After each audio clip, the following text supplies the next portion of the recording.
Welcome to Tech Leveler. I'm Lee, and in this quick video I'm going to show you how to disable call waiting on the Nokia 105.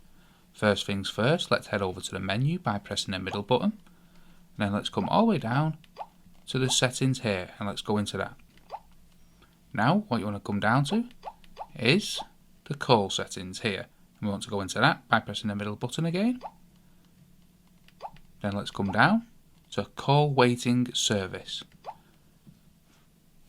And then at the top here you can activate it, and we can cancel it, or we can check the status. To deactivate it, you can press cancel here, you can select it, then it's requesting that, and you can see there call waiting deactivated for Telephonia. You can select OK.